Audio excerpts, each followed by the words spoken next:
ये है जम्मू कश्मीर के नए मुख्यमंत्री श्री उमर अब्दुल्ला, जिन्होंने बीजेपी का सुपड़ा साफ करके रख दिया है। आइए सुनते हैं वो क्या कह रहे हैं। मैंडेट क्लियर है। सबसे पहले तो मैं जम्मू कश्मीर के लोगों को दिल की गहराइयों से मुबारकबाद पेश करूंगा कि आखिरकार दोबारा 2018 के बाद जम्मू कश्मीर में एक जमहूरी निजाम कायम होगा। मैं उन तमाम वोटरों का शुक्रिया करना चाहता हूं जिन्होंने इन 3 फेजों में बाहर आके अपने वोट का इस्तेमाल किया। मैं बिलखसूस उन वोटरों का शुक्रगुजार हूं जिन्होंने नेशनल कॉन्फ्रेंस, कांग्रेस और अलायंस के उम्मीदवारों को कामयाब किया है। इस मैंडेट से एक बात तो बिल्कुल तय है कि आम तौर पे लोगों ने बीजेपी की जम्मू उसके खिलाफ है। बीजेपी ने जो पुरानी तंजीमों को, जिसमें खासकर नेशनल कॉन्फ्रेंस को सियासी निशाना बनाने की कोशिश की, हमें कमजोर करने की कोशिश की, हमारे मुतबादल यहाँ पे तंजीमें खड़ी करने की कोशिश की, आज उनका आम तौर पे देखा जाए तो नामो निशान जो है वो इस इलेक्शन में मिट गया है। लेकिन बात यह है कि कश्मीर, जम्मू के पहाड़ी इलाके, यहाँ वोटों का नहीं हुआ, वोट तकसीम नहीं हुए। मुझे लगता है लोगों ने बहुत समझदारी से अपने वोट का इस्तेमाल किया। अब हम जो अलायंस के लोग हैं, हमारी जिम्मेदारी बनती है कि हम इन 5 सालों में लोगों को एक साफ सुथरा और एक ऐसी हुकूमत दे जो लोगों की उम्मीदों पे बराबर उतर आए। उमर साहब, आपको लगता है लोगों ने वाकई सिचुएशन को समझा था, सोच समझ कर वोट दिए गए? फिलहाल जो नतीजे सामने आए हैं, और मैं माफी चाहता हूं 1-2 घंटे से तो मैं गाड़ी में ही घूम रहा था, तो लेटेस्ट पोजीशन मेरे पास है नहीं, लेकिन मैं ये जरूर कह सकता हूं कि हमें शायद उम्मीद से ज्यादा सीटें मिली हैं। अगर इस इलेक्शन से पहले आपने मुझे कहा होता कि नेशनल कॉन्फ्रेंस की ये पोजीशन होनी है, तो मैं शायद उस चीज को मानता नहीं, खासकर पार्लियामेंट इलेक्शन में जो हमारा हाल हुआ। मैंने बीच में कुछ आप में से मीडिया वालों को ये भी कहा था, मैंने कहा था कि शायद हम गलती कर रहे हैं।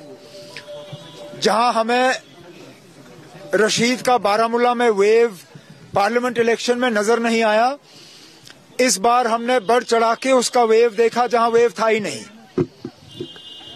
और बहुत सी ऐसी पार्टियां जिनको शायद ये लगा था कि मरकज की मदद से वो कुछ हासिल कर सकेंगे, नहीं कर सके। मैं ये भी मानता हूं कि नेशनल कॉन्फ्रेंस को कुछ ऐसे लोगों से वोट मिले होंगे जो शायद नेशनल कॉन्फ्रेंस को कभी भी वोट देने के लिए तैयार नहीं थे, लेकिन इस बार सिर्फ और सिर्फ बीजेपी और बीजेपी की साजिशों को रोकने के लिए वो नेशनल कॉन्फ्रेंस को एक मौका देने के लिए तैयार थे। अब हमारी, जैसे मैंने कहा, हमारी जिम्मेदारी बनती है कि हम इस वोट को जाया ना होने दें, हम लोगों के उम्मीदों के बराबर जो है उतर आएं और अपना काम करें। सुनते हैं फारूक अब्दुल्ला क्या कह रहे हैं। अपना फैसला दिखा, लोगों ने यह साबित कर दिया कि जो इन्होंने इक़दाम 5 अगस्त को किए थे वो लोगों को मंजूर नहीं। मैंने एक्सपेक्टेशन तो छोड़ दी, काम बहुत कर, मुश्किलात यहाँ पे जो बेकारी है, बेकारी को दूर करना है।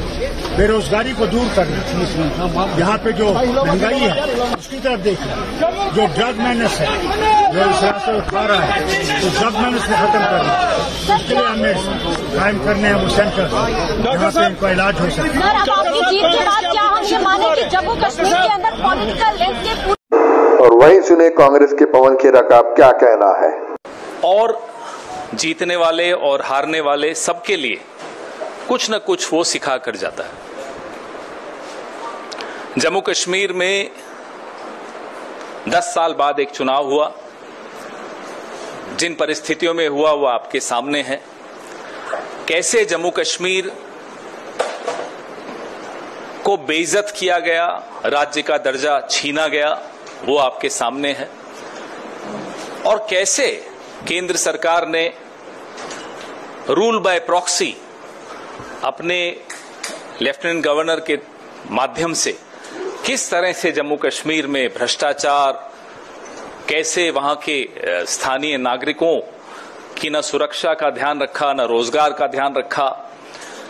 लगातार जो खबरें, आतंकवाद बढ़ने की खबरें, जम्मू रीजन तक में आतंकवादी हमले होने लगे, न आम नागरिक वहां सुरक्षित महसूस करता है, न पर्यटक महसूस करते हैं अपने आप को सुरक्षित। कश्मीरी पंडितों से जो वादे किए गए वो बिल्कुल भुला दिए गए पिछले 10 साल में। ये सब इन परिस्थितियों के बीच में जम्मू कश्मीर में एक चुनाव हुआ, ऐतिहासिक चुनाव था, और जम्मू कश्मीर के बाशिंदों ने एक स्पष्ट जनादेश दिया। जम्मू कश्मीर आज भी हम उसको राज्य ही मानते हैं, तो मैं तो यही कहूंगा कि जम्मू कश्मीर राज्य के लोगों को बहुत बहुत मुबारक कि उन्होंने इस चुनाव में बढ़ चढ़कर हिस्सा लिया और करारा जवाब दिया उन लोगों को जिन्होंने जम्मू कश्मीर को की इज्जत को रौंदने में कोई कसर नहीं छोड़ी थी। जैसा कि आप सब जानते हैं, पूर्ण राज्य का दर्जा छीनकर यूनियन टेरिटरी बनाना अपने आप में अप्रत्याशित था। वीडियो अच्छा लगे तो लाइक और शेयर जरूर करिए और कमेंट्स में अपनी राय दीजिए। चलो, धन्यवाद।